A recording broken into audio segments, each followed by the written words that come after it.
Hello everyone and welcome to Wormwood Tales. Relax and enjoy the story for sleep video.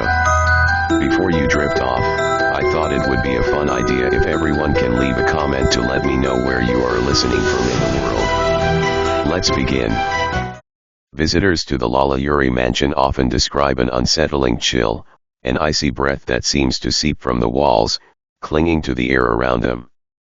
It isn't the ordinary cold of a shaded street or a winter breeze, it's a deeper, unnatural cold, the kind that wraps around your spine and settles in your bones.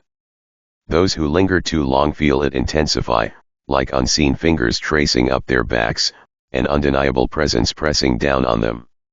They begin to feel a weight, a prickling awareness that something or someone is watching. Tourists brave enough to approach the mansion up close often stop dead in their tracks. Despite the heat of a New Orleans day, the air around the mansion is heavy, thick with a coldness that feels out of place.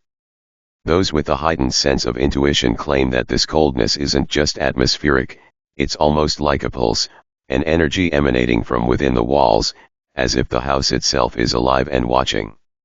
The bravest visitors press their hands to the iron gates or touch the cold stone walls, only to recoil almost immediately, convinced they felt something, an unexplainable, sharp shock of cold, as if the house is rejecting them. Locals tell of the gaze, a phenomenon shared in whispers among the residents who have passed by the mansion countless times. Many swear that, as they walk past, they feel eyes upon them, tracking their every step. It's not the stare of a curious onlooker or the vague sense of being noticed. It's sharper, more focused and intense, probing gaze, filled with resentment and disdain. Some say it's the spirits of those who suffered here, lingering in the mansion, unwilling or unable to let go of their pain. Others believe it's something darker, a malevolent force tied to the mansion itself, something that takes pleasure in watching, in waiting. Occasionally, people report a more sinister experience. A few late-night passers-by have described a sensation so profound it makes their skin crawl. They feel hands on their shoulders, an unmistakable pressure, as if someone is standing just behind them, leaning close, daring them to look back. When they turn, the street is empty, but the sensation remains, leaving them shaken, glancing over their shoulder for blocks afterward. One local man claimed he heard a voice, faint, almost a murmur, calling his name in a low, drawn-out whisper as he walked by.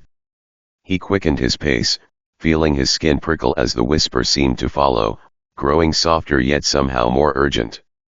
Those who venture close to the mansion at night often claim to see movement behind the darkened windows. Faint shadows seem to drift from room to room, pausing as if aware of being watched, before slipping back into the darkness. And for those who dare to look too long, there's a common tale, a pale face appearing in one of the second-story windows, eyes fixed on them with an unblinking, chilling intensity, vanishing as quickly as it appears. Each sighting seems personal, as though the figure is singling them out, marking them. The chills don't end with a passing glance, either. Many visitors speak of feeling the mansion's presence long after they've left. Back in their hotel rooms, they find themselves inexplicably cold, even under heavy blankets. Others wake in the middle of the night with the sensation that someone or something is watching them from the darkness, leaving them wide-eyed and unable to fall back asleep. In the heart of New Orleans' French Quarter, where vibrant jazz notes fill the air and the scent of Cajun spices drifts from nearby cafes, one building stands apart from the lively spirit of the city. The Lalaurie mansion, its grand, yet foreboding facade looming over Royal Street, casts an unsettling shadow that even the most daring visitors can't ignore. Its dark, heavy shutters are permanently closed, concealing the secrets within, while wrought iron balconies sit empty, untouched by the festive decorations that adorn neighboring buildings. People walking along Royal Street often slow their steps as they approach, some unknowingly holding their breath. Tour guides lower their voices, almost whispering, as if afraid that speaking too loudly might disturb whatever still lingers inside. And while some are captivated, others avert their eyes, quickening their pace as though passing by the mansion's walls too slowly might invite something to follow them. The mansion's silence feels alive, charged with a strange energy, a deep heaviness that sits in the air. Those who pause too long often report feeling a distinct chill, even on the hottest, muggy summer nights when the Louisiana air clings to the skin. It's as if the mansion itself is watching, listening, waiting for someone brave enough to linger just a little too close.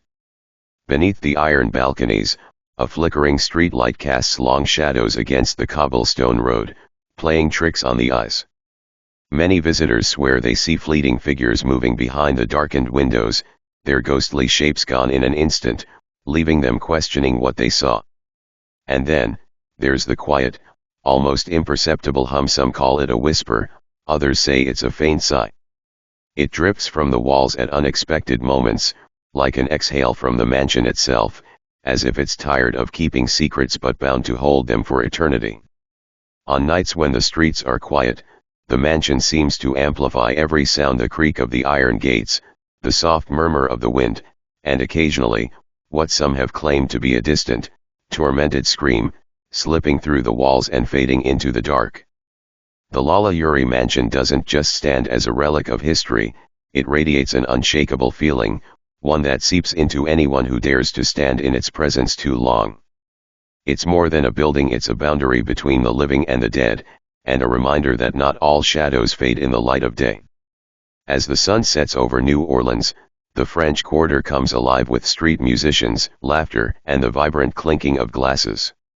Yet, as darkness settles in, the Lalaurie mansion looms even more ominously, its facade washed in the eerie glow of the gas lights that line Royal Street.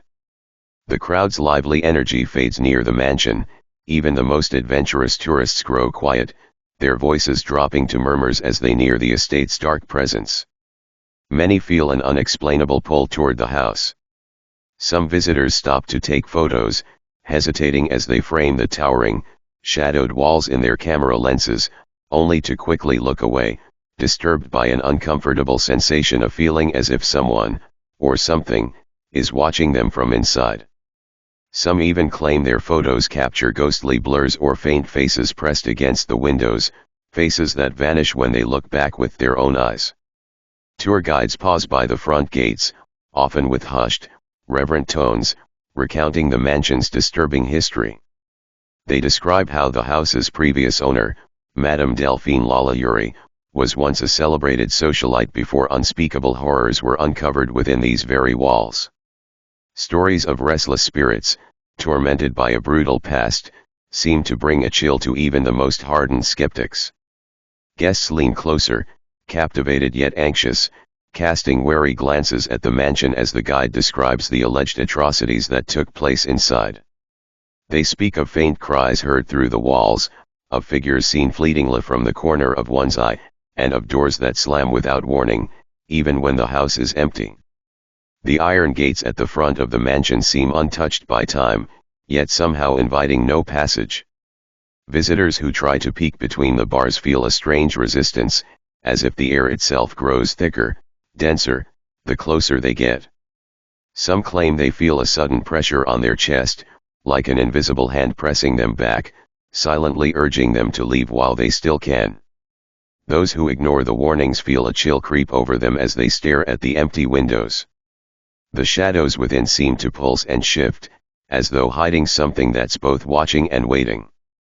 And as the tour guide's story fades, the crowd disperses, most people moving along with a mix of fascination and unease, casting one last glance at the mansion. But some remain, entranced by the building's ominous allure. They linger on the sidewalk, daring to stand in its shadow just a little longer. In these moments, those who stay claim they feel something strange and disturbing, an icy sensation sweeping over their skin, an almost imperceptible whispering that no one can quite make out. They hear faint cries, almost like soft weeping, blending with the hum of the city around them. The air grows still, thick with an unspeakable tension. Then, as if shaken from a trance, they pull themselves away, suddenly eager to leave the mansion behind. For all the allure it holds, the Lalaurie mansion has a way of imprinting itself onto those who get too close, leaving them with a sense of dread they can't quite explain, a haunting that lingers long after they've left Royal Street. As midnight draws near, The French Quarter's lively sounds begin to fade, replaced by the quiet hush of an old city settling into darkness. Shadows deepen around the Lalaurie mansion, stretching across the cobbled street like reaching fingers. The gas lights flicker, casting ghostly halos along the walls, as if even they hesitate to reveal too much. A mist rolls in from the Mississippi, creeping through the streets and wrapping around the mansion, making it appear more isolated, more cut off from the world around it. A cold breeze brushes past, carrying with it a faint scent, something musty and metallic, lingering in the air like the smell of old blood. For those standing nearby, it's an unmistakable sensation, a scent that evokes a feeling of foreboding. The hairs on the back of their necks rise, and a chill creeps over them, colder than the night air. The silence around the mansion is heavy, almost oppressive, and those who pause too long in front of it feel their breath grow shallow. It's as if the mansion itself is waiting, watching, and it has all the time in the world.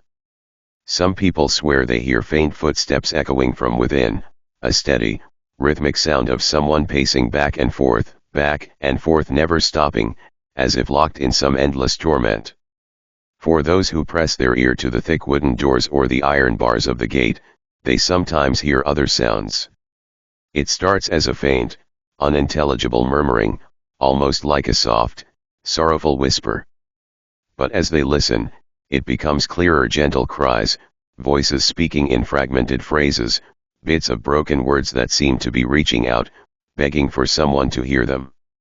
And then, just as quickly as it began, the sounds fade away, replaced by a deafening silence that makes the listener pull back, heart pounding, unsure of what they just experienced.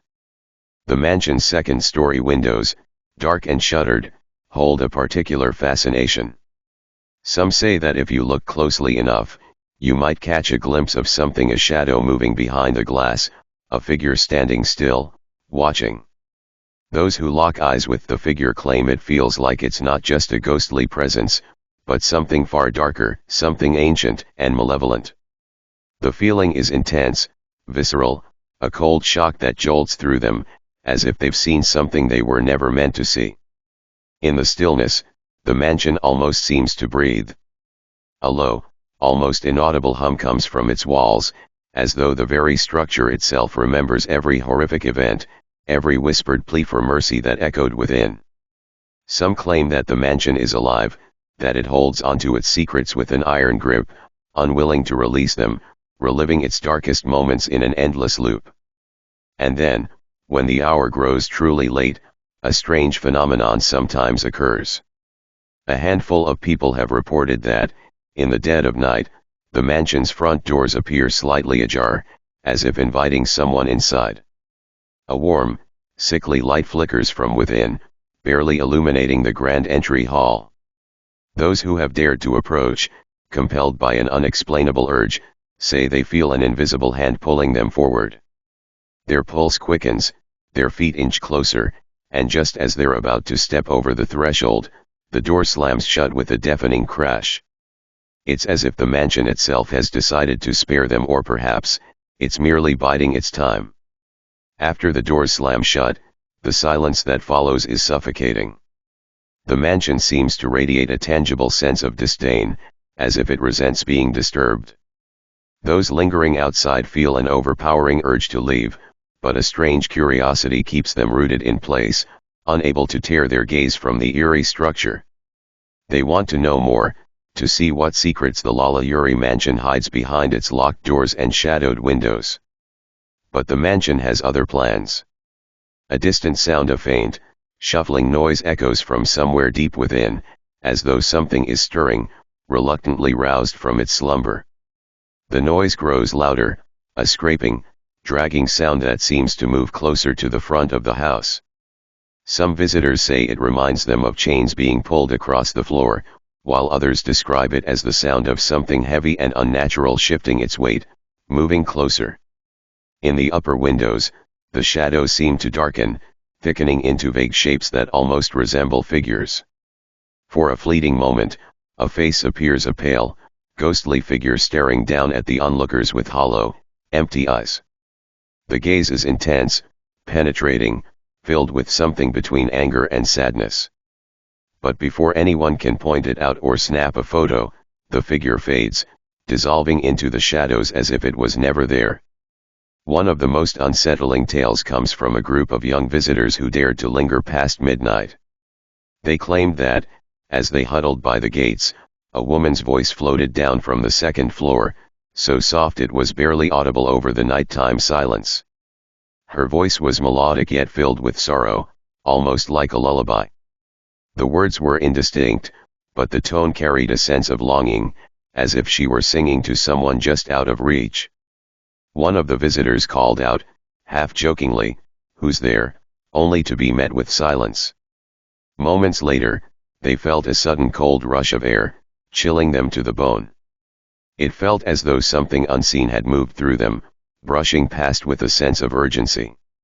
Shaken, they turned to leave, but just as they reached the corner of the street, they heard a soft, almost inaudible whisper that seemed to come from all around them, "Don't go."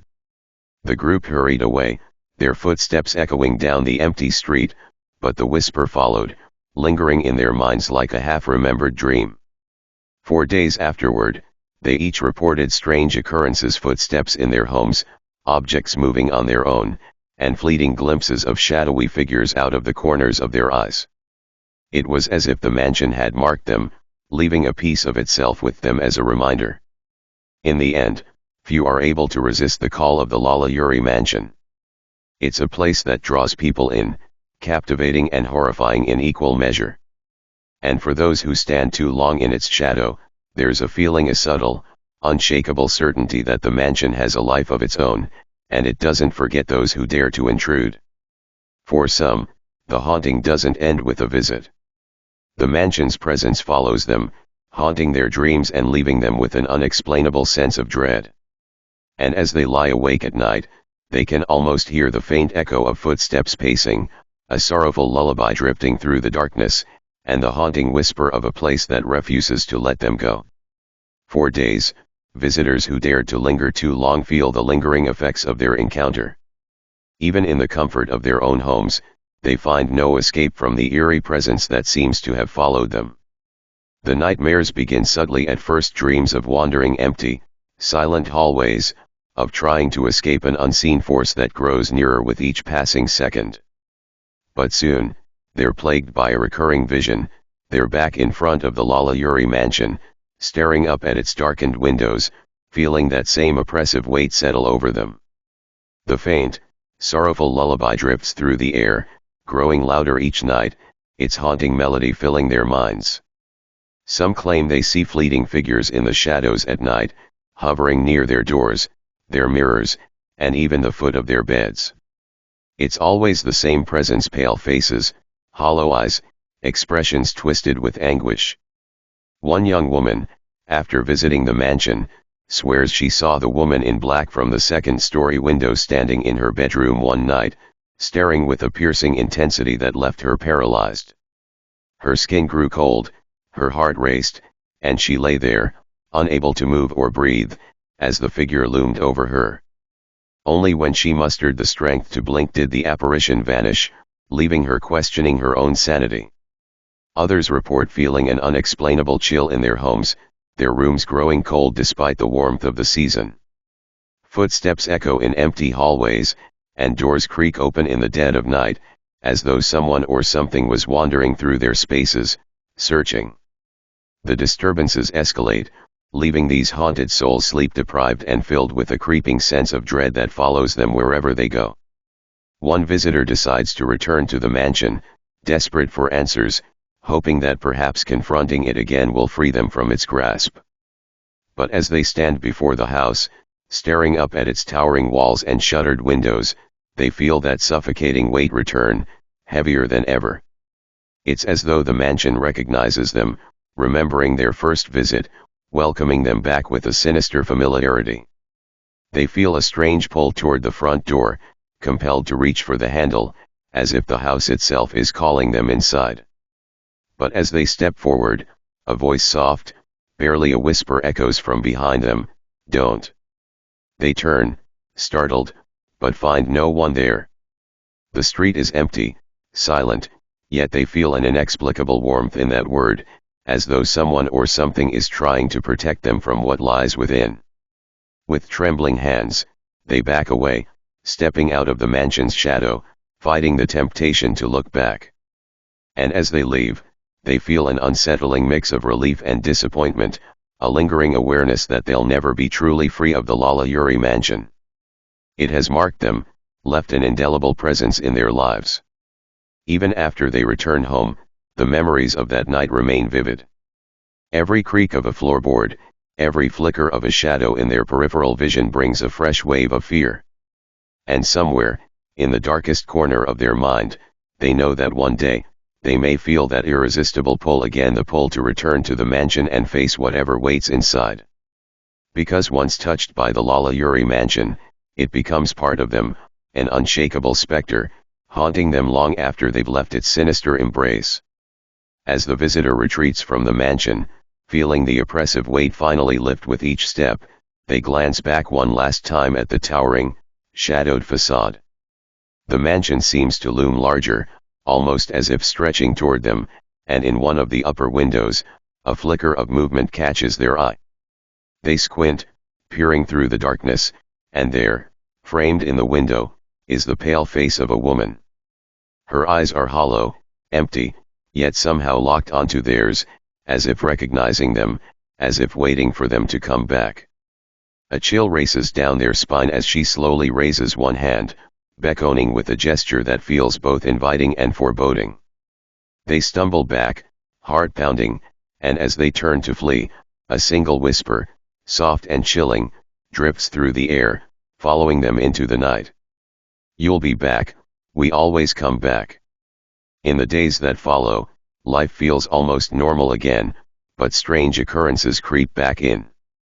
The visitor hears faint echoes of footsteps at odd hours, glimpses shadows moving just out of sight, and sometimes, in the quiet of the night, they catch that same soft, sorrowful lullaby drifting from nowhere, a haunting reminder that though they left the Lalaurie mansion behind, a part of it has followed them. And deep down, a dark realization begins to settle: they aren't just haunted by the memories, they're being drawn back, each passing night feeding an inexplicable, growing need to return to the mansion and confront what waits within. The chills have a way of staying with those who dare to linger near the Lalaurie mansion, seeping into their minds like an icy mist that refuses to clear. Even after leaving, people find themselves glancing over their shoulders, fighting the unsettling feeling that they're still being watched.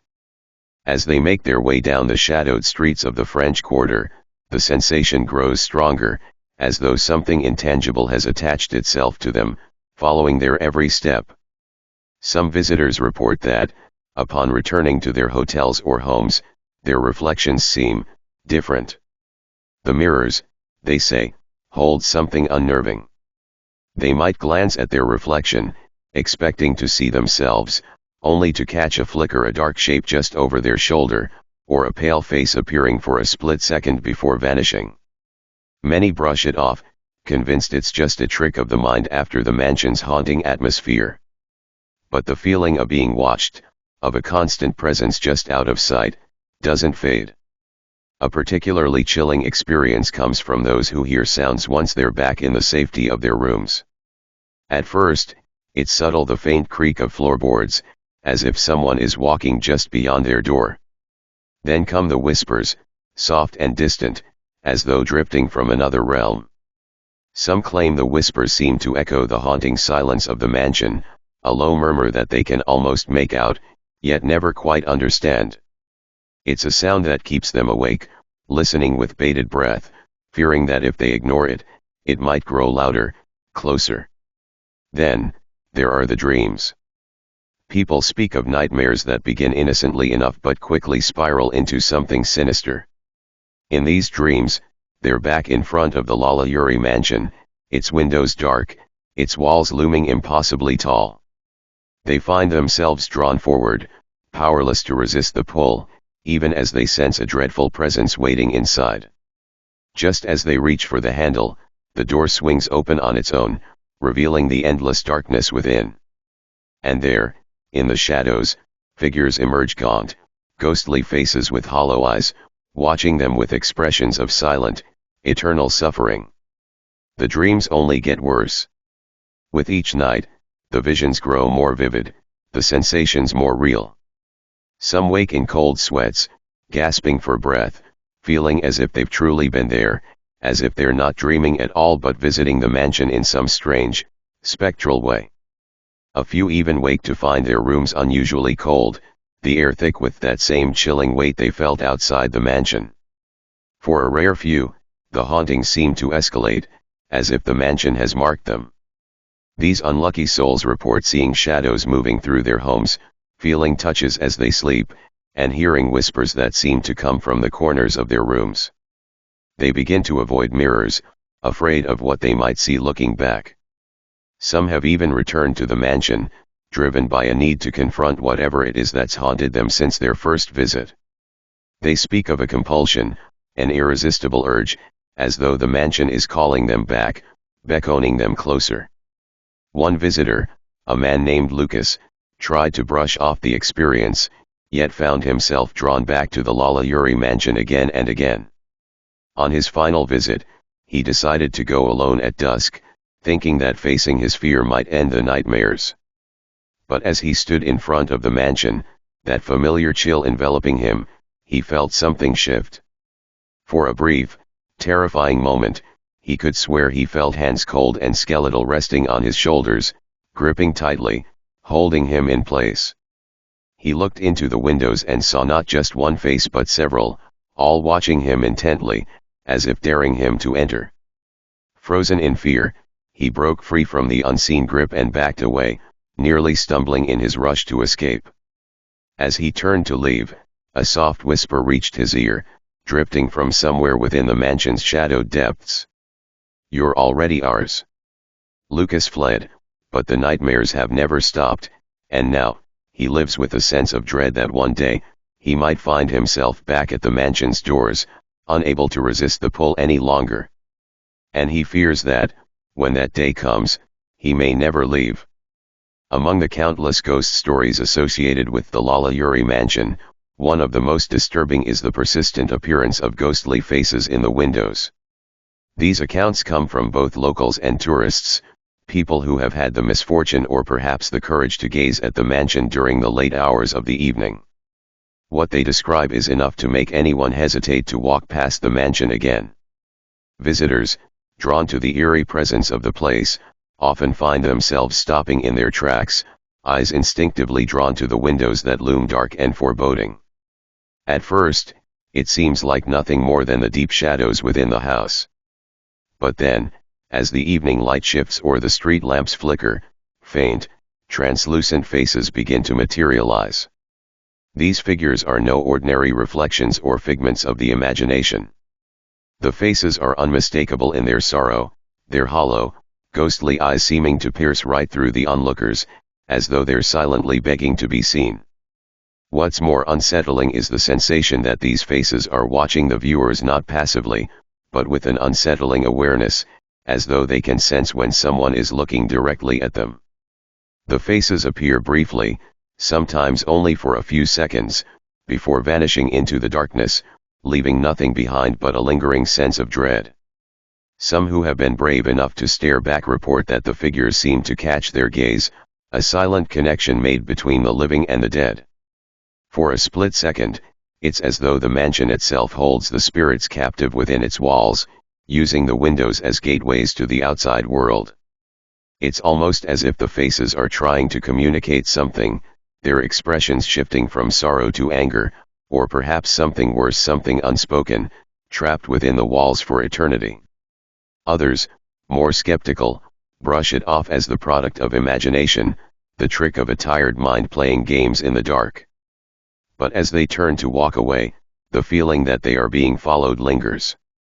The air feels colder. The sound of their own footsteps becomes unnervingly loud, almost as if they're no longer alone. The faces may disappear as quickly as they appear, but the unnerving sensation that someone has been watching never truly fades. The mystery of these phantom figures only deepens with each account, each whispered retelling of a shadowy face caught in the corner of one's vision. And while the mansion's physical structure stands cold and silent, those who have seen these apparitions can't help but wonder if the mansion itself is alive, holding onto the souls it has claimed and watching those who dare to step too close.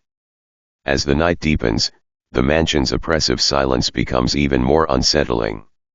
Tourists, hesitant but curious, sometimes gather in groups near the wrought iron fence that surrounds the property.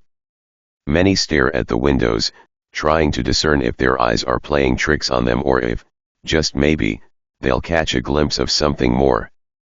But no one dares to stay too long. The growing sense of unease, the lingering chill in the air, is enough to make them hurry away, leaving the mansion to its own dark secrets. Yet, there are those who have stood frozen in place, eyes wide, transfixed by the figures they've seen. One such account comes from a man who stood across the street, his gaze drawn to the second-floor window. He swears he saw a woman's face, a pale, thin woman with hollow eyes, her expression vacant yet eerily aware. As he watched, he felt an inexplicable pull, as if the figure were beckoning him to come closer, to understand whatever was left unsaid. His heart raced as he tried to look away, but the image of that face haunted him, its eyes following his every movement, even as he turned to walk away. One of the most chilling accounts came from a young woman who was visiting New Orleans for the first time. She, too, had heard the stories, but she had no intention of letting herself be swept up in superstition. However, as she stood there, gazing at the dark mansion, something unexpected happened. She saw her own reflection in the window. It was fleeting, but unmistakable. And just as she was about to move away, she realized something horrifying. In the reflection, standing directly behind her, was a tall, shadowy figure. She spun around, but there was nothing there, only the echo of her own quickened breathing and the faint sensation of being followed. She left the area immediately, shaken to her core. That night, as she lay in her hotel room, the face of the woman in the window lingered in her mind, her eyes empty and lost. What had she seen? What had been watching her? These questions would haunt her long after she had left the streets of New Orleans behind. As these stories spread, it became clear, the faces in the windows of the Lalaurie mansion were not just apparitions, they were something more. They were remnants of the mansion's horrific past, forever trapped in its walls, waiting for anyone who dared to look too closely. And yet, the mystery remains unsolved. Are they ghosts of those who suffered in the mansion? Or are they manifestations of something darker, perhaps the mansion itself, alive with the spirits it has claimed over the years?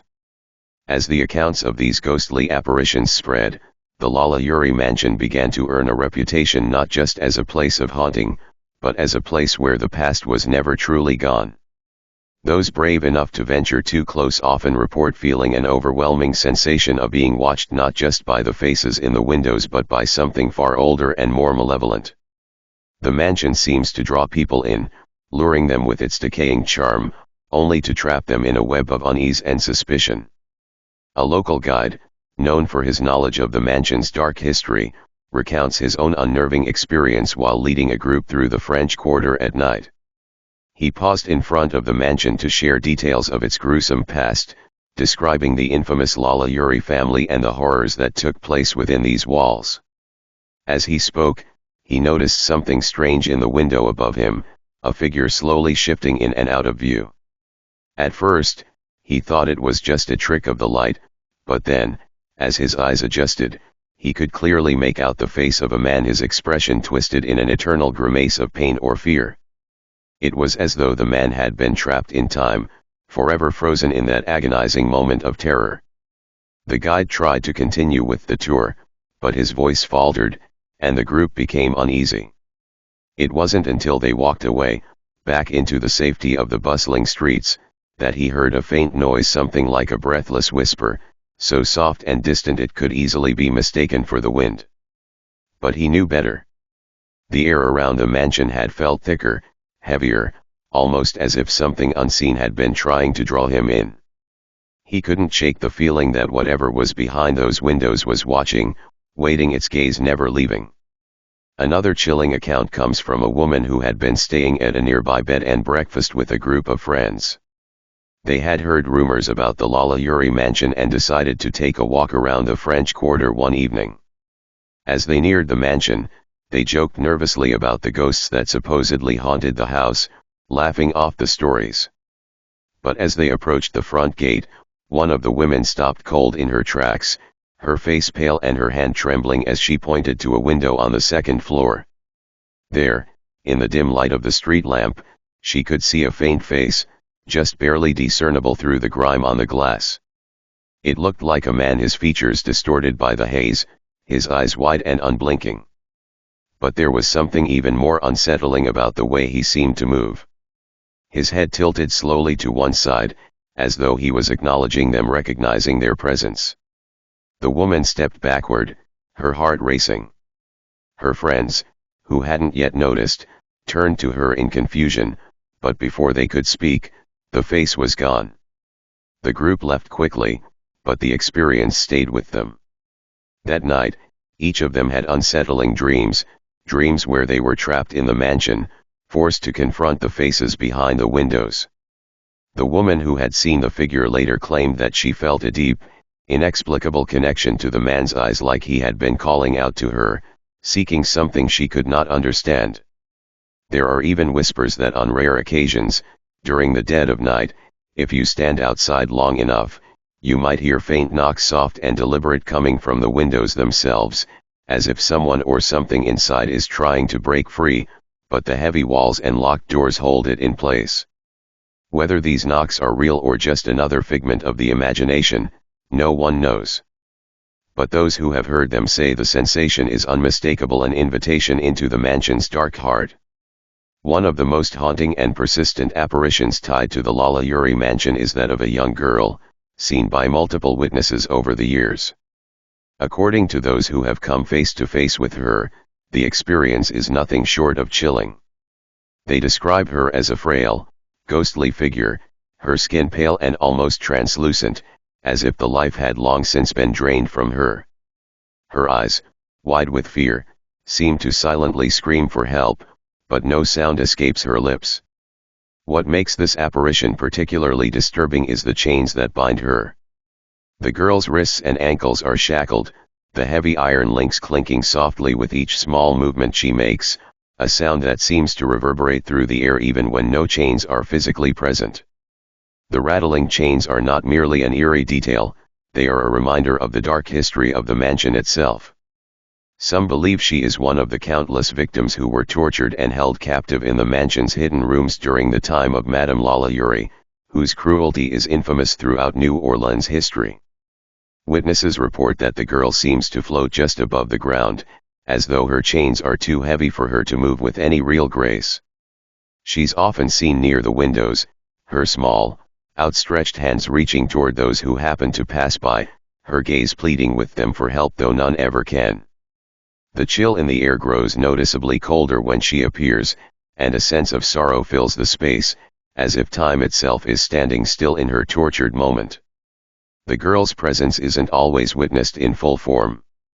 In some instances, onlookers have only glimpsed a shadowy figure, moving out of the corner of their eyes.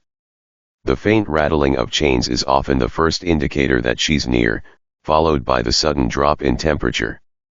And yet, when one turns to look, she is always gone before they can take a second glance, vanishing as though she were never there. One particularly unnerving encounter took place with a man who had heard the stories of the haunted mansion but dismissed them as mere superstition. He was visiting the French Quarter and, intrigued by the mansion's dark history, decided to walk past it late one night. As he neared the mansion's entrance, he felt an odd pull, an instinctual need to glance up at the windows. To his surprise, he saw the girl, pale and frail, her hands pressed against the glass, her mouth moving as though she were trying to speak, but no words came out. The rattling of chains was unmistakable, echoing through the street despite the absence of any physical chains. Frozen in place, the man found himself staring into the girl's desperate eyes, her silent plea for help cutting through the air. Just as he took a step toward her, the figure disappeared into the darkness, leaving only the echo of rattling chains that seemed to linger in the air. Other visitors, too, have shared similar experiences. A woman traveling with her friends stood in front of the mansion one evening, trying to capture a photo of the house's imposing facade. As she framed the shot, something caught her eye: a soft glow from one of the upper windows. When she zoomed in with her camera, she gasped as she saw the figure of the girl, standing motionless against the glass. Her chains rattled faintly, and her eyes seemed to lock with the woman's, silently imploring her to intervene. Before she could even speak or react, the apparition disappeared, leaving the woman standing in stunned silence, her camera capturing nothing but the empty, dark window. Many of those who have encountered the girl in chains report an overwhelming feeling of sadness and helplessness, as if the mansion's tragic past reaches out and touches them in a deeply personal way. The girl's chains are not just symbols of her physical torment but also of the emotional weight that hangs over the mansion, a weight that refuses to let go, even in death. Some believe the girl is a lingering spirit, trapped in the mansion by the horrors she endured, forever reaching out for a savior who can never come.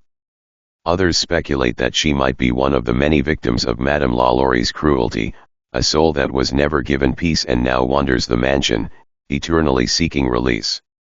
Either way, her presence has become one of the most enduring and unsettling parts of the Lalaurie mansion's haunted legacy, a testament to the mansion's dark past and the souls that still cry out from within its walls. As more people visit the Lalaurie mansion, the stories of the girl in chains have only grown more numerous, weaving her into the very fabric of the mansion's haunting legacy. Some claim that her appearances are tied to specific locations within the house, particularly near the upper windows or the area known to be the site of some of the mansion's darkest history, the rooms where Madame Lalaurie is said to have hidden her victims. Others believe that the girl's ghost is tethered to the mansion itself, forever bound to the place where her life was stolen and her suffering began. In recent years, the number of sightings has become so frequent that many locals have come to regard the girl not just as a ghost, but as a symbol of the mansion's tortured past. There are whispers that on certain nights, especially when the moon is full and the wind howls through the streets, the girl's apparition is more vivid, more real, as though she's able to make her presence known more forcefully. Those who dare to approach the mansion during these times report an overwhelming sense of dread, as if something invisible is pushing them back, warning them to stay away from the ghost that wanders the house. One particularly eerie story involves a woman who was on a guided night tour of the French Quarter. The group, which had just finished a visit to one of the nearby historic sites, was about to pass the Lalaurie mansion when the guide began to recount the chilling history of Madame Lalaurie and her infamous cruelty. As he spoke, the woman felt an odd shiver run down her spine, and she instinctively turned to look at the mansion, where the windows were dark and lifeless. Then, out of the corner of her eye, she saw movement, something faint, like a shadow, flitting across one of the upper windows. Before she could even process what she had seen, the other members of the group moved ahead, and she was left behind, standing alone in the street. Her gaze locked onto the window again, and that's when she saw the girl. She was standing there, her face pale, her eyes hollow and filled with unspeakable sorrow. The rattling chains were unmistakable, each tiny movement sending a sharp chill through the woman's body. As the girl reached out, her hand pressing against the window as if trying to reach through it, the woman could hear a faint, muffled cry, a sound too soft to fully comprehend but heavy with distress. Before the woman could even scream or call for help, the girl vanished, fading into the darkness like mist evaporating in the early morning sun. In the wake of the sighting, the woman felt an overwhelming sadness consume her. She later recounted how, for days after, she couldn't shake the feeling that she had failed the girl, failed to save her, failed to answer her silent plea. The girl's face haunted her dreams, always appearing just as she had been seen in that window, trapped, broken, and forever bound by chains that could never be broken. There are also reports of people visiting the mansion in search of the girl, convinced they will be the ones to unravel the mystery of her existence. Some claim they've seen her in the windows, while others believe they've heard her chains rattling in the still of the night. but despite all the sightings and stories, no one has been able to explain who she is, or why her spirit lingers. Some believe she is the ghost of one of the many tortured victims who perished in the mansion, perhaps a child whose suffering was unimaginable even by the standards of the time. Others suggest she could be the restless soul of a girl who was never given the chance to live a full life, her fate tragically cut short by the cruelty that took place within the mansion's walls. It's also said that some individuals who have dared to enter the mansion in the past before it was completely sealed off to the public have reported hearing the faintest sound of chains dragging across the floor. The sound echoes through the rooms, even when there's no one else inside, and it always leads to a door that no one dares to open. Those who have followed the sound of the chains say it leads them down dark, narrow corridors where the air grows thick with the scent of decay and the weight of history. And yet, when they reach the end, there is nothing, only the silence, the fading echo of chains that disappear into nothing. For some, the presence of the girl in chains is a warning. A warning of the mansion's darkness, of the unspoken horrors that still live in its walls. For others, it is a sad reminder of lives lost, of suffering that cannot be erased, no matter how much time passes. And as long as the Lalaurie mansion stands, there are those who believe that the girl, her chains, her pleading eyes will remain, forever locked in the mansion's grasp, searching for a savior who will never come. Footsteps in the empty halls. One of the most chilling experiences reported by those who ventured near or into the Lalaurie mansion involves the unmistakable sound of footsteps echoing through its long-abandoned halls. Although the mansion has been closed to the public for many years, before it was sealed off, tour groups were once allowed to step inside, and it was during these tours that many visitors had spine-tingling encounters with the unexplained. As the groups would quietly explore the empty rooms, admiring the ornate architecture, a strange, unsettling sound would begin to fill the air, the heavy, deliberate sound of footsteps, clear, rhythmic, and seemingly coming from an unseen presence. Tourists would glance at one another nervously, trying to place the source, but no one could explain the ominous footsteps. The eerie echo of these steps would grow louder and louder, seemingly approaching the group, before suddenly stopping, only to pick up again moments later in a distant room. What made the experience even more unnerving was the fact that the mansion was completely empty, no staff, no other visitors, and certainly no one else wandering through the corridors. Despite this, the unmistakable sound of footsteps could be heard, boots or shoes, the kind of deliberate, weighted steps that suggested someone was pacing, walking back and forth in the otherwise silent house. These footsteps were most often reported coming from the upper floors of the mansion, where the darkest secrets are believed to have unfolded. It is on these floors that the most horrific events were said to take place, where Madame Lalaurie's twisted acts of cruelty against her slaves are rumored to have occurred. The upper rooms, with their closed doors and windows, have been the site of many whispered legends. It is said that these rooms once echoed with the cries of those who suffered, their pain lingering even after their tormentors had long since vanished. Witnesses have described hearing the footsteps coming from the direction of these upper rooms, and the timing of these experiences seemed almost deliberate, as though they were connected to the history of the mansion itself. Some say the footsteps belong to the restless spirits of those who were kept locked away in these rooms, pacing in eternal agony, their actions trapped in the building's walls, never able to escape. In one particularly chilling account, a group of tourists visited the mansion on a guided night tour. The guide, well versed in the haunting history of the place, had just finished telling the group about the mansion's horrific past when, unexpectedly, the sound of footsteps reverberated down the hallway. At first, it was faint, almost imperceptible, but it grew louder with each passing second. The group members turned to look, their faces filled with anxiety, but no one was visible in the darkened hallway.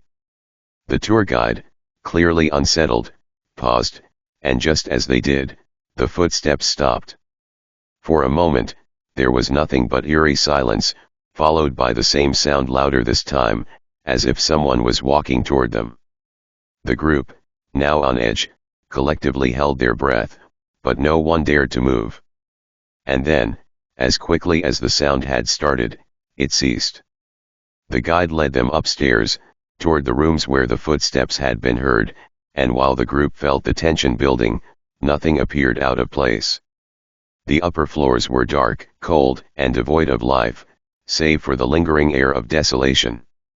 But the silence was deafening, and it felt as though the walls themselves were still haunted by the echoes of those who had been locked inside. One woman, unable to shake the feeling of being followed, reported hearing the footsteps again, but this time, it was different. The pacing sound seemed to match her own steps, following her as she walked deeper into the upper hall. As she paused, the sound would pause, and as she moved, the footsteps would resume, always just a few steps behind. Panic set in as she realized she was not alone. There was someone or something moving alongside her, a presence she could not see but could feel with every step. Another account tells of a man, alone in the mansion for a photography session, who experienced the footsteps firsthand. The air was still, and he was focused on capturing the mansion's haunting beauty when the distinct sound of boots on wood rang out behind him. He spun around, camera in hand, but saw nothing. The footsteps, now heavy and hurried, continued, as though someone was walking quickly from room to room. The man, unnerved but determined, followed the sound, hoping to catch a glimpse of the source. He climbed the grand staircase and followed the noise down a narrow hallway. The closer he got, the louder the footsteps grew, until they were practically deafening. But as soon as he reached the source, the sound stopped, and he was left standing alone in the darkness, the only sound left being his own shallow breaths. It's this phenomenon, these footsteps in empty rooms, moving with purpose and unyielding persistence, that has left many to wonder, who, or what, is still pacing the halls of the Lalaurie mansion. Is it a spirit still walking out the agonizing hours of their life, trapped in the house where they once endured unspeakable horrors? Or is it something darker, a manifestation of the mansion's twisted history, a presence that continues to haunt the rooms, long after the lights have gone out? The footsteps serve as a haunting reminder that the mansion's past is far from over. No matter how many years pass, the sounds, the hauntings, and the suffering that once filled these halls continue to echo through the house. Those who've heard the footsteps never forget the weight of the sound, the eerie sensation that they are not alone, and the unmistakable impression that the Lalaurie mansion's walls still hold the restless spirits of those who lived and died there. As the years have passed, the reports of the footsteps in the Lalaurie mansion have not faded, they've only grown stronger, more persistent. The echoes of those heavy steps seem to linger in the very air, like a memory trapped in time, unable to escape. It's said that if you stand long enough in front of the mansion's grand, iron-wrought doors, you might hear the distant, heavy thud of boots echoing across the empty rooms, the sound almost in rhythm with your heartbeat. It's not just the tourists who hear these eerie footsteps. Local residents, who live in the surrounding buildings, have reported similar experiences. Some claim that in the dead of night, when the city quiets down and the streets are bathed in the soft glow of lamplight, they hear the unmistakable sound of footsteps from the upper floors, echoing through the thick, oppressive air. The sound seems to wander in and out of earshot, growing fainter and then louder, like someone, perhaps a spirit, who's forever pacing, forever lost in the maze of the mansion's dark history. In one particularly eerie story, a local resident who lived across the street from the mansion described how, on several occasions, he would hear the footsteps while sitting in his living room late at night. At first, he thought it was just his imagination, perhaps the sound of old houses settling. But after hearing it repeatedly on different nights, always at the same hour, he knew there was something far more sinister at play. The sound was always the same: heavy boots, dragging slowly and deliberately, as if whoever was walking was in no rush, resigned to their fate. Each time, the footsteps seemed to approach the window, only to disappear before reaching the front of the house. The strange phenomenon has even caught the attention of paranormal investigators, who have visited the mansion hoping to uncover its secrets. Many of these investigators, equipped with cameras, audio recorders, and other ghost hunting tools, have ventured into the mansion's darkened halls in search of evidence. On more than one occasion, their recordings have picked up the sound of footsteps clear and unmistakable where no one was present. These recordings are often punctuated by a sharp silence, followed by the unmistakable sound of pacing boots, echoing off the walls, only to fade away with no explanation. Some investigators believe these recordings are the result of residual energy and imprint left behind by the traumatic events that took place within the mansion. It's as if the energy of the suffering still lingers, replaying the same agonizing moments over and over again, trapped in the cycle of its own history. However, some of the investigators have suggested that these sounds could be something more than mere echoes of the past. A few have hypothesized that the footsteps might be a manifestation of something darker, a presence tied to the mansion, to its cruel and twisted history. One investigator, who had spent hours in the mansion's empty halls, recalled feeling as though the footsteps were following him. As he walked through the dark corridors, each step he took was mirrored by the heavy, deliberate steps behind him. And the suffocating sense that something was watching him, following him, became too much to bear. At one point, the investigator described feeling a cold hand brush against his shoulder, followed by a breath on his neck, only to turn around and find himself alone in the dark. The footsteps, however, continued to echo, as if the unseen entity had no intention of leaving him. Even the bravest souls, those who venture into the mansion hoping to challenge its supernatural reputation, often report that the footsteps seem to take on a life of their own. The more they explore, the more persistent the sounds become, growing louder, faster, as though something is chasing them.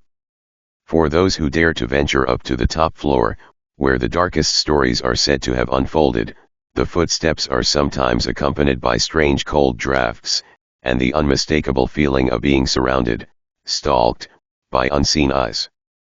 Those who've heard the footsteps speak of an unshakable feeling of dread, an overwhelming sensation that something is always just behind them, but never within view. What makes these occurrences even more terrifying is that they seem to be tied to specific areas of the mansion, especially the upper floors, where the history of Madame Lalaurie's cruelty is believed to have left its darkest mark. Here, the footsteps have been described as more erratic, more frantic, like someone trapped in an endless loop of panic, pacing back and forth, unable to escape. Some believe the footsteps belong to the tormented souls of the victims who were once kept in these rooms, forever pacing in agony, trapped within the mansion's walls. Others suggest the footsteps may belong to the spirit of Madame Lalaurie herself, her footsteps echoing as she walks the same path she once did, perhaps in a never-ending cycle of guilt, or maybe in search of something or someone that can never be found. As long as the Lalaurie mansion stands, those who dare to step inside or even approach the building will continue to hear the heavy, deliberate sound of footsteps echoing from within.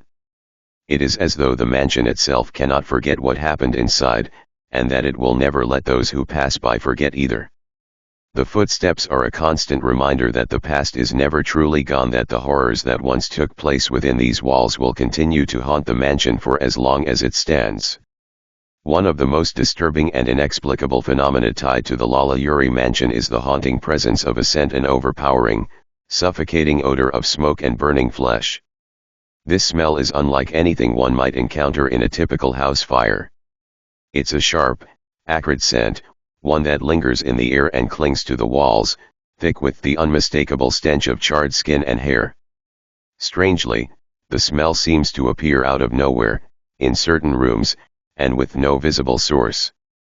The air would suddenly turn heavy, as if something sinister were just beneath the surface, and then, as quickly as it came, it would vanish, leaving only an uncomfortable silence in its wake. The phenomenon is not unique to one visitor, either. Several accounts from people who have stepped inside the mansion report encountering this foul odor, often in the same locations. It seems most prevalent in the upper floors, in the rooms believed to have witnessed the darkest, most tragic events of the mansion's history. These are the rooms that, according to local legends, were once used to house the slaves Madame Lalaurie allegedly tortured and imprisoned. It's said that the cries of the unfortunate souls who were confined to these rooms still linger in the very air trapped in the walls, the floors, and perhaps even the furniture. In these areas, the smell of burning flesh becomes most intense. People who have been unlucky enough to experience it describe a suffocating feeling in their chests, a panic that sets in as the air turns thick and hard to breathe. It's as if the house itself has become a living thing, trying to draw you deeper into its web, to force you to relieve the horrors that took place within it. Some witnesses report feeling dizzy, disoriented, as though they were being pulled into a past they can't escape, the scent wrapping around them, dragging them back to the mansion's gruesome history. One particularly haunting account comes from a group of tourists who were lucky or perhaps unlucky enough to enter the mansion during an evening ghost tour. As they moved from room to room, admiring the decaying walls and faded grandeur, the smell of burning flesh began to creep in, subtle at first but growing stronger by the minute. The group tried to ignore it, attributing it to the mansion's age or the smell of mildew that permeated the walls. But the odor grew so overpowering that several people began to feel nauseous, and others were seen covering their mouths in an attempt to block the stench from their nostrils. As they moved deeper into the mansion, the smell seemed to follow them, as though it were attached to the very air itself. It intensified in one particular room, an upstairs bedroom that was said to have once been used to house Madame Lalaurie's victims. Those in the group began to panic, some even starting to leave the room, trying to escape the sickening smell. But even outside, in the relative safety of the hallway, the scent seemed to linger, clinging to their clothes, their skin, as though it had followed them out of the room. Some tour members even mentioned that the odor stayed with them for hours, long after they had left the mansion. Others have encountered the same disturbing scent during late-night vigils or while standing outside the mansion. People have reported that, during still nights when the air is otherwise crisp and clean, the scent of burning flesh would suddenly appear, drifting down the streets of the French Quarter, carried by the breeze. Locals walking nearby have found themselves momentarily overcome by the pungent odor, only to look around and realize there is no fire, no smoke, no logical explanation for what they're experiencing. It's as though the mansion's tortured history has seeped out into the very streets surrounding it, manifesting as a warning or a lingering memory of the horrors that once took place inside. Several theories have emerged to explain the phenomenon, with many linking the smell to the mansion's horrifying past. The most widely accepted theory suggests that the odor is a manifestation of the suffering that occurred in the house during the years Madame Lalaurie was known to reside there. The mansion is infamously associated with tales of unspeakable cruelty, the torture and death of enslaved people who were subjected to inhumane acts of violence. Some believe that the scent is a supernatural reminder of the terrible acts that took place within the mansion's walls, forever lingering as a manifestation of the violence and agony that permeated the house. Other theories suggest that the scent could be tied to the residual energy of the spirits themselves. Some paranormal investigators believe that the smell of burning flesh may be the result of intense emotional or traumatic energy that has become trapped in the mansion. This trapped energy, over time, could create an overwhelming, sensory experience, one that mimics the suffering and pain of the mansion's haunted past. According to this theory, the smell is not just an odor but an echo of the pain, lingering in the atmosphere, waiting for someone to stumble upon it and experience the terror for themselves. Perhaps the most chilling account comes from a local historian who spent years studying the mansion's dark history. While standing in one of the rooms where the smell of burning flesh had often been reported, the historian described feeling an intense, oppressive presence in the room, almost as though the room itself were alive with the emotions of those who had once suffered there. The historian's eyes watered, and their throat closed up, the scent overwhelming them to the point of dizziness. In that moment, they felt certain that the house had not just witnessed horrors but that those horrors were somehow still very much alive within it. The scent of burning flesh, more than any other paranormal experience tied to the mansion, seems to serve as a reminder that the Lalaurie mansion's dark past is not something that can be easily forgotten. The horrific events that transpired there may be buried in history, but they continue to haunt the building, seeping out into the world around it. The smell is a chilling testament to the suffering that occurred within its walls, a scent that refuses to dissipate, forever tied to the mansion's blood-stained history. As unsettling as the phenomenon of the scent is, there are those who claim that it's not just a fleeting encounter but a persistent presence, one that continues to manifest when the mansion is quiet, abandoned, or forgotten by those who pass it by in the streets. One chilling tale involves a night watchman who, during his late-night patrol of the area around the mansion, found himself drawn inexplicably to the front door. He had worked in the French Quarter for years and had never been bothered by the old, dilapidated house before. But this night was different. As he walked past, the overwhelming odor of burning flesh hit him suddenly, so pungent, so sickening, that it was almost suffocating. He tried to convince himself it was nothing, maybe a restaurant fire in the distance, or a burning pile of trash in the alley. But the smell was so intense, so immediate, that it cut through the night air with unsettling clarity.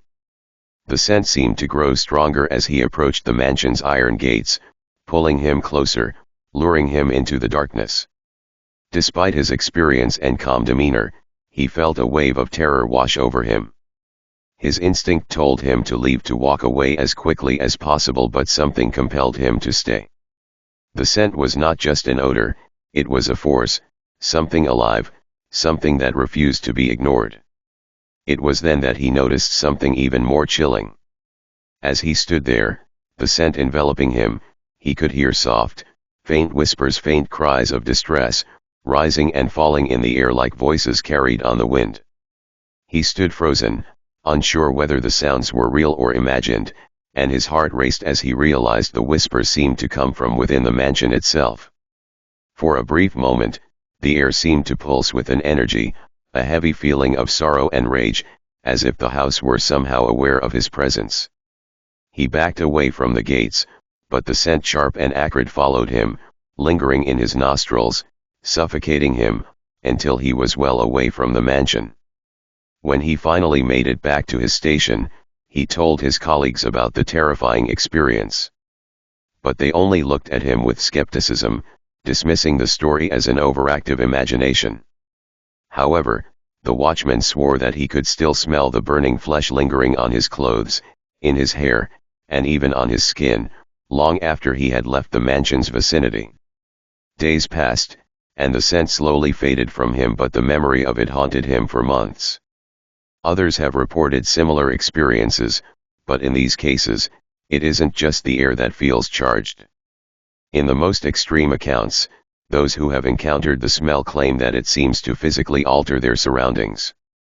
People who have ventured inside the mansion in the hopes of finding answers or catching a glimpse of the supernatural often come back with stories of how the air grew uncomfortably hot as the scent of burning flesh filled the rooms, even when there were no visible flames. The temperature in the rooms would spike without explanation, making it feel as if the house itself were burning from within, yet no fire could be found. The paradox of heat and cold, of fire and emptiness, created an atmosphere of confusion and dread, as if the house were caught in some kind of nightmarish limbo, forever stuck in a moment of fiery pain and destruction. Some even believe that the scent is a form of spiritual manifestation, an attempt by the restless spirits of the victims trapped within the mansion to communicate or to make their suffering known. The smell, they say, is a sign that the souls who perished here have not found peace. It's as if the house itself is a conduit, an unwilling participant in the tragic events that took place within its walls, constantly reminding those who pass by of the horrors that once unfolded behind its doors.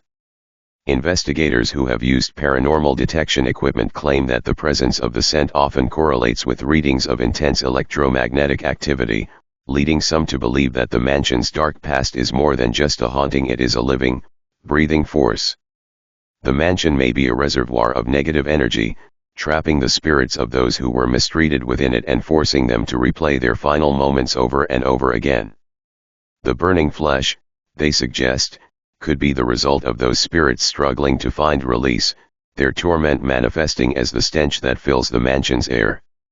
One particularly unnerving account involves a psychic medium who visited the mansion in an attempt to connect with the spirits of the victims. While walking through the hallways, She reportedly became overwhelmed by the burning scent. According to her, the smell was not just an odor, it was a signal, an energy that the spirits were trying to send. She was able to channel one of the souls, a woman who had once been chained and tortured by Madame Lalaurie, and she described how the woman's spirit was still trapped in the house, reliving her final moments. The woman's last memory, before her soul was ripped from her body, was of burning alive in the flames of a fire set by Lalaurie herself. This, the medium claimed, was the source of the scent, an emotional, supernatural residue that never truly dissipated. Despite all these theories, no one has been able to fully explain the phenomenon. The scent of burning flesh continues to be one of the most persistent and unnerving aspects of the Lalaurie mansion's haunting. Visitors, paranormal investigators, and even skeptics have all experienced it in varying degrees. For some, it's a fleeting moment, an uncomfortable smell that soon disappears. For others, it's an overwhelming presence that lingers, making them question what they've just encountered. But for all who have crossed the mansion's threshold, the smell leaves a lasting impression, a reminder that the past is never truly gone, and that the horrors of Lalaurie Mansion refuse to fade, trapped in the very air itself. As the scent of burning flesh lingers in the memories of those who experience it, it often elicits a deep, primal reaction, something more than mere fear. The stench doesn't just disgust, it unsettles the mind and haunts the soul. For many, the sensation of being in Lalaurie Mansion is akin to stepping into a forgotten nightmare. Even those with no prior knowledge of its gruesome past feel an inexplicable connection to the suffering that occurred there. It's as though the house itself is imbued with the echoes of those lost lives, their torment twisting into the very fabric of its walls. A local historian, who had long studied the mansion's history and the dark events that transpired within, once spent a night alone in the mansion to document his findings. He was a man of reason, skeptical of the supernatural, convinced that the stories were exaggerated by the hysteria surrounding the house. He didn't believe in ghosts, at least, not until that night. As the night wore on, he moved through the rooms, carefully noting his observations. The air inside was thick with the smell of decay, and the walls seemed to vibrate with an ancient energy, as if the mansion itself were alive. But then, without warning, the unmistakable scent of burning flesh began to overwhelm him. At first, he thought it might be his imagination. But the stench grew so powerful that it caused his throat to tighten, his stomach to churn. He turned quickly, trying to locate the source of the odor, but there was nothing, no fire, no smoke, nothing to explain the smell. Desperate to remain calm, the historian moved into the room that had once been the site of the most horrific acts. It was in this very space that Madame Lalaurie had tortured her slaves, subjecting them to unimaginable cruelty. As he stepped over the threshold, the smell intensified, as if the very air had absorbed the screams and suffering that had taken place here. The historian was overcome with nausea, his pulse quickening as he felt the temperature rise, though the room itself should have been cold and abandoned. The overwhelming smell seemed to form a presence, an unseen force that surrounded him, and in that moment, he realized that the mansion wasn't just haunted by spirits, it was haunted by a lingering, unshakable energy. As he tried to leave, his legs felt heavy, as though the house itself were holding him in place, demanding that he remain. His mind raced with confusion and terror. Could this scent, this oppressive heat, be a manifestation of the spirits trapped here? Was the mansion's very essence calling out for recognition of its dark history? As he fled the room in panic, he heard the sound of chains dragging behind him, soft at first, then louder, as if something or someone was chasing him. He spun around, expecting to see someone following, but there was nothing there. No human figure, no shadow, nothing but the choking stench that now filled every inch of the mansion. He didn't dare turn back until he had reached the street outside. The historian never returned to the Lalaurie mansion, and he later went public with his experience. He spoke of the oppressive feeling that lingered long after the scent had faded and of how it had affected his perception of the mansion's history.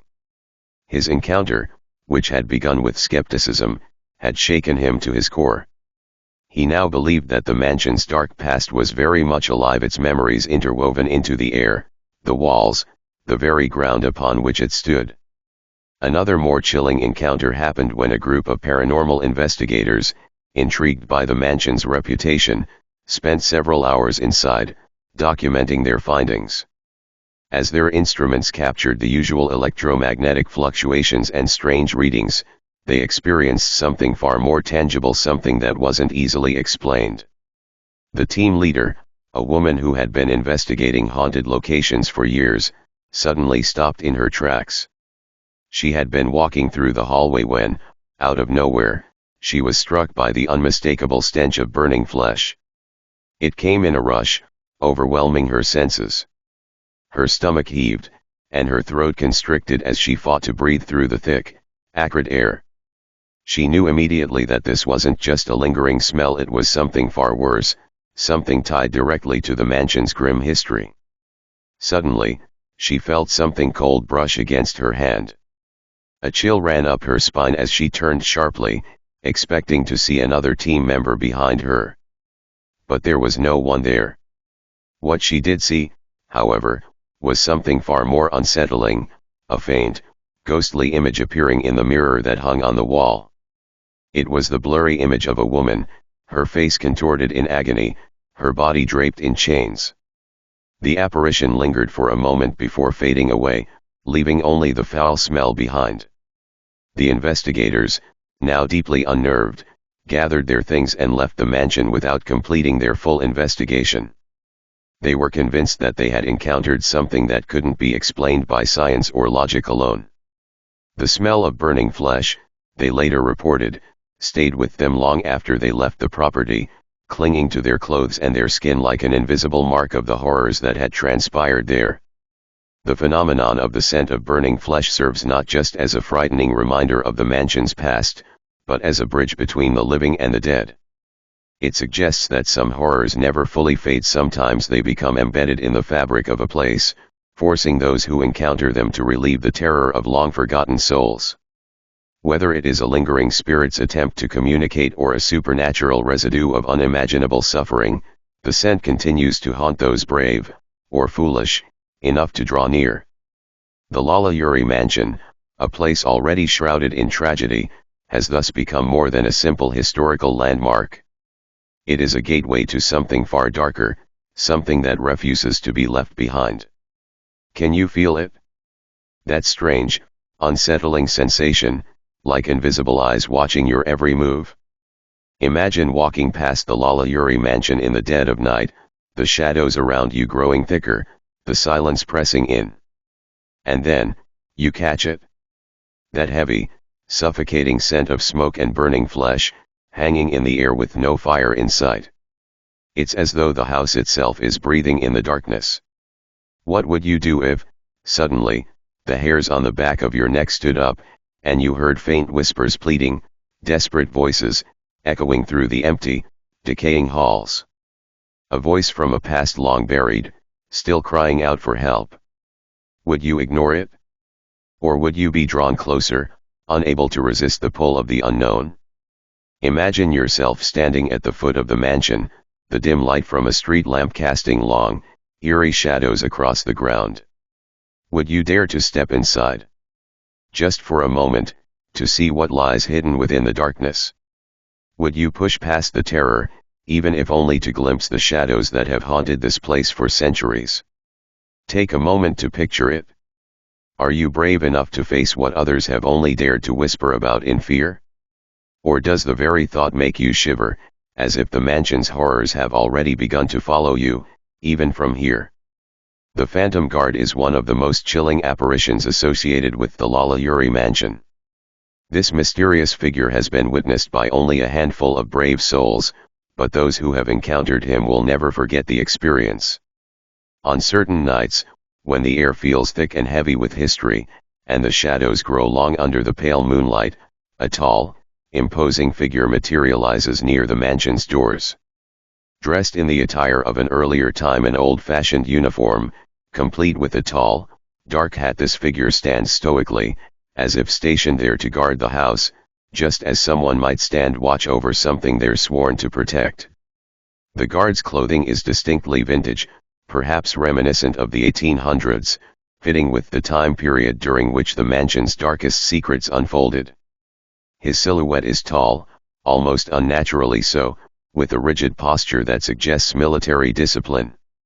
His face is often obscured, hidden in shadow, or, in some accounts, distorted in a way that makes him appear less than human, an unsettling feature that only adds to the mystery.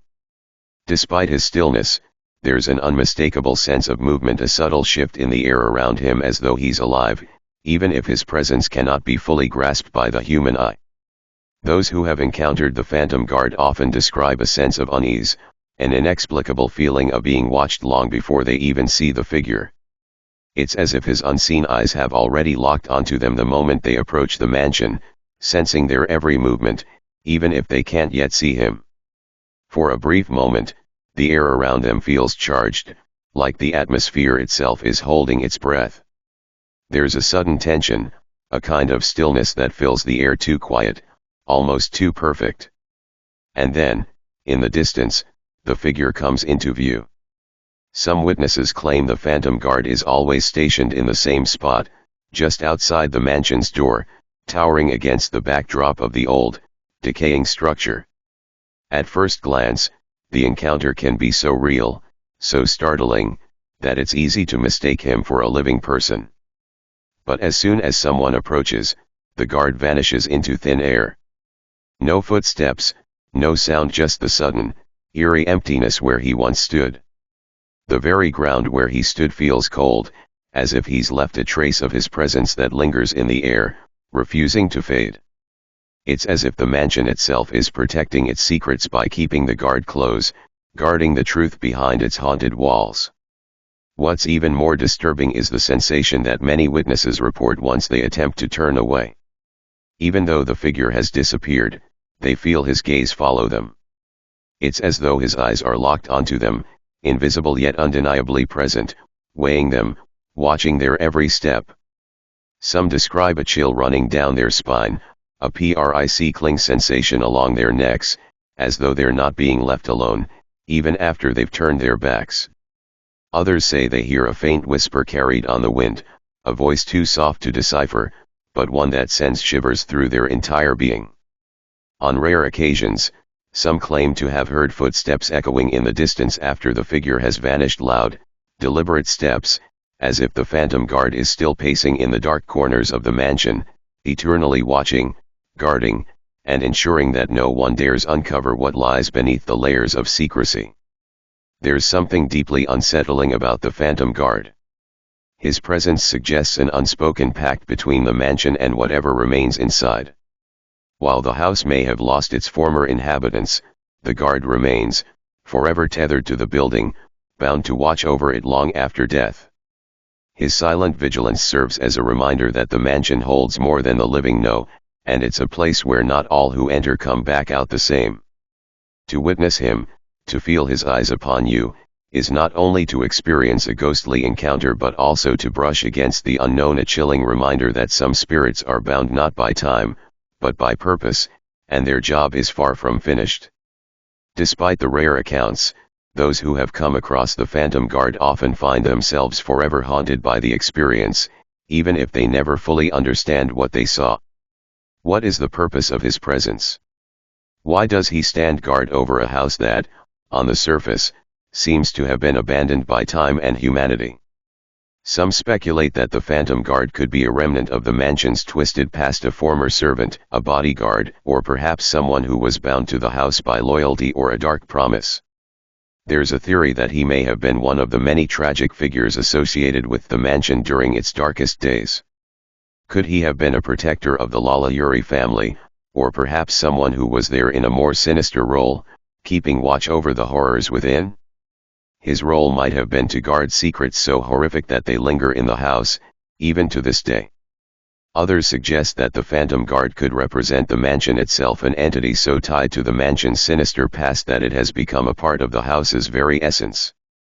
Perhaps he is not just a ghost, but a manifestation of the mansion's tortured soul. The house itself may have chosen him as its eternal keeper, forced to stand watch over the secrets buried within its walls, guarding them from any who might come too close. The feeling of being watched, even after the apparition disappears, is perhaps the most unnerving part of the encounter. What kind of power does this phantom possess, that it can continue to track your every movement long after it vanishes from sight? Some claim that the sensation of being followed grows stronger the longer they linger near the mansion, as if the phantom guard's presence stretches beyond time and space, able to reach out to them even as they walk away. This subtle, relentless gaze is more than just a feeling. It's as if the mansion itself is weighing the visitor, deciding whether they are worthy of the truth it holds. Many have wondered if the guard's presence is a warning. Some believe the mansion will never fully let go of its past, and those who approach with curiosity might be met with more than just spectral encounters. The guard, some say, watches those who dare to question the mansion's mysteries, and it's as though he is deciding their fate, determining if they can bear the weight of what lies beneath. Can you imagine the pressure? Standing there in front of the mansion, knowing that every step you take could trigger a response, knowing that even if you don't see him, the phantom guard is still there, keeping a watchful eye on your every movement. It's a sensation unlike any other, the feeling of being both drawn in and repelled, a pull toward the unknown, yet a sense that the mansion's spirits will not let you go so easily. As one witness described it, "I couldn't see his face, but I could feel him. His eyes, his presence were like a weight, pressing down on me. I couldn't move away fast enough, but no matter how far I went, it felt like he was still there, still watching."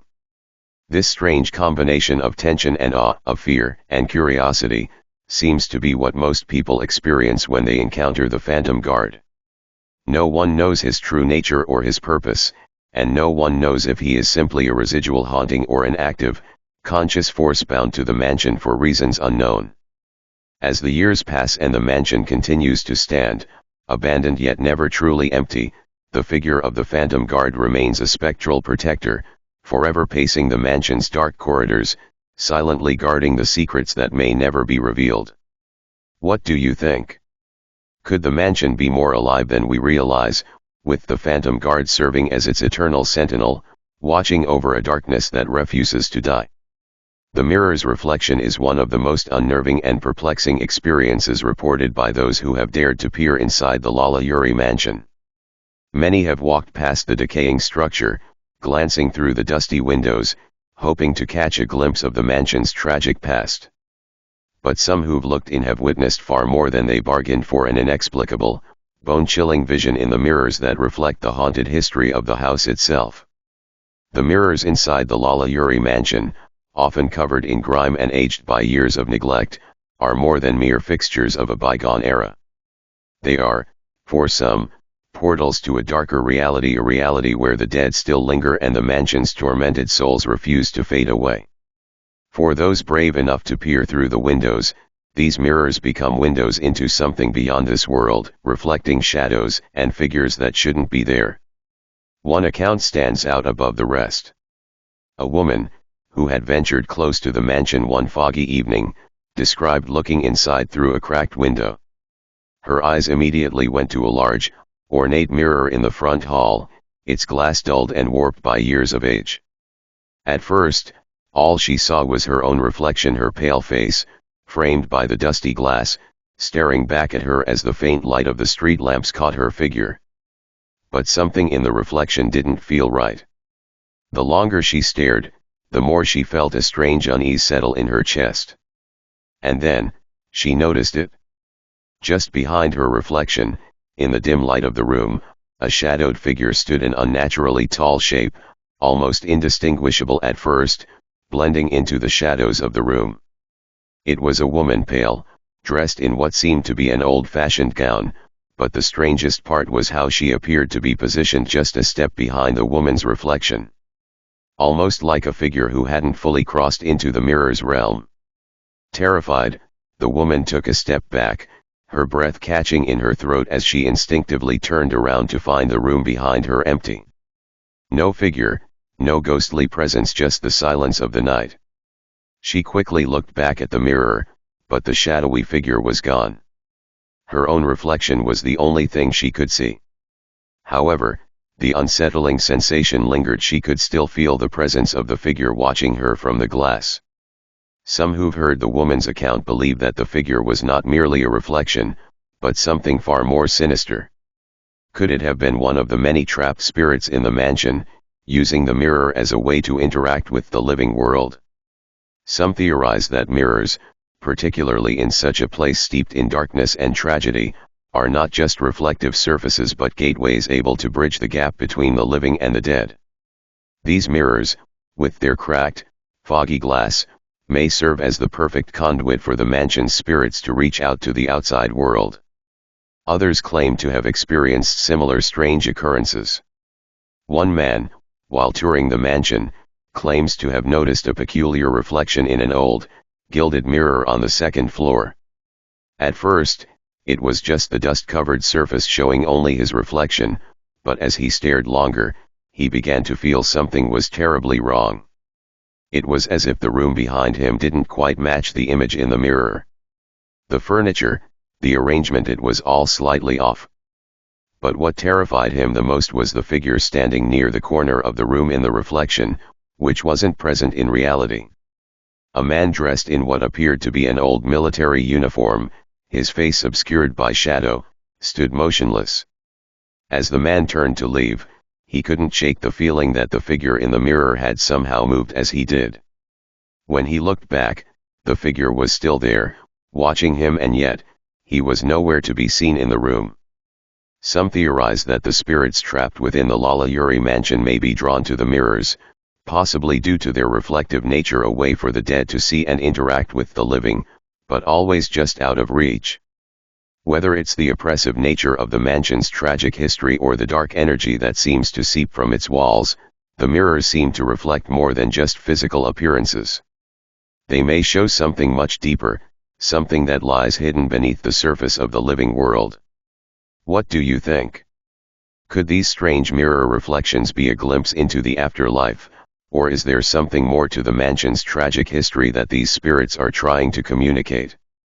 Are the mirrors mere objects of reflection, or do they hold an ancient power to trap the spirits that wander the halls of the Lalaurie mansion? Would you dare to gaze into the mirrors of the mansion, knowing you might see something or someone that shouldn't be there? Disembodied screams and laughs are some of the most disturbing and persistent reports associated with the Lalaurie mansion. These unsettling sounds, often heard late at night, seem to echo from the very walls of the house itself, faint, but unmistakable and impossible to ignore. For those who have dared to walk near the mansion during the late hours, the sounds can be both haunting and inexplicable, with many left wondering whether they are hearing the cries of the past or something more sinister. The screams are the most commonly reported sound. Visitors who have ventured too close in the dead of night claim they hear agonizing cries that seem to come from within the house, carried by the wind through cracked windows and broken doorways. The screams are described as tortured and desperate, like the final, soul-rending pleas of someone trapped in agony. One account tells of a passerby who, walking down the street, heard the screams so clearly that he rushed to the mansion's entrance, certain someone was in dire need of help. But when he reached the front gates, there was no one there. The house stood silent, its windows dark, and no sign of life stirred within. The screams had faded, leaving only the eerie quiet of the night. Some believe that these screams are not just a product of the wind or imagination, but the residual echoes of the mansion's horrific past, a manifestation of the suffering endured by the countless victims of Madame Lalaurie's cruelty. The mansion's history, full of horrific abuse, is said to have left an indelible mark on its very structure, causing the spirits of the tortured souls to relieve their pain over and over again. These agonizing screams may be the souls of those who once suffered in the mansion's hidden rooms, forever trapped in their final moments. But the screams are not the only sound that fills the air. Some witnesses have also reported hearing unsettling, almost mocking laughter, particularly when the night grows especially still. This laughter is described as chilling and eerie, with a disturbing tone that seems to come from nowhere, filling the air like a sinister presence. One story tells of a group of tourists standing in front of the mansion, admiring its faded grandeur when they suddenly heard the laughter, loud and unsettling, coming from an upper floor window. As they looked up, the window remained dark, with no signs of life. The laughter continued for several minutes, but when they attempted to get closer, it abruptly stopped, leaving them shaken and unsure of what they had just experienced. The eerie laughter seems to take on a life of its own. Some speculate that it could be the spirits of the mansion's tormentors, those responsible for the cruelty, mocking the suffering they once inflicted. Others believe the laughter could be that of spirits reliving their moments of anguish, distorted by the passage of time and the trauma they endured.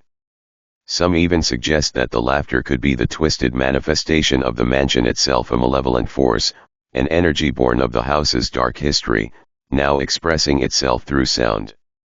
What makes these disembodied sounds even more unnerving is the way they seem to respond to the presence of those who hear them. Witnesses often report feeling an overwhelming sense of dread when they hear the cries and laughter, as though the spirits are aware of their presence and are reaching out either in pain or in mockery. The sounds seem to transcend time and space, as if the spirits trapped within the mansion are not bound by the physical limits of the house. They are capable of reaching beyond its walls, calling out to the living in ways that no one can fully explain. For some, the disembodied screams and laughs are a reminder of the dark history the mansion holds. The echoes of suffering and cruelty reverberate through time, with the spirits seemingly forever locked in their torment. Others believe that the sounds may be a cry for help from spirits desperate to be freed from their eternal prison. Whatever the source, the disembodied screams and laughs are more than just an eerie anomaly. They are a reflection of the mansion's deep connection to its tragic past, an unspoken warning that the horrors of the Lalaurie mansion will never truly fade away. The cries and the laughter, screams of agony, followed by mocking laughter, fill the air once more as the night deepens, and the mansion seems to grow even darker. The walls pulse with the memory of suffering, and the disembodied voices echo as though they are getting closer, surrounding those who dare to listen. The wind picks up, and with it, the sound of heavy footsteps that aren't their own, dragging through the silence, each one growing louder, more frantic. As the wind howls through the French Quarter, one final sound breaks through the night. A whisper, barely audible, but unmistakable. It calls out your name. But when you turn, the street is empty. The mansion looms before you, its windows dark and silent. Yet, something doesn't feel right. The door, which has been closed for years, creaks open. A figure steps out, tall and imposing, dressed in old-fashioned clothing, as though frozen in time. The figure looks at you, its eyes burning with a deep, unnatural intensity. The voice that follows chills you to the bone, a low murmur that sends ice through your veins. Come inside, if you dare. The mansion seems to beckon, its doors wide open, inviting you into the darkness. The question now is, do you enter? Or do you turn away, knowing that once you step through that threshold, you may never return the same? Would you take that step? Or would the horrors that lie beyond be enough to make you run, never looking back? The answer lies just beyond the door, in the shadows that await.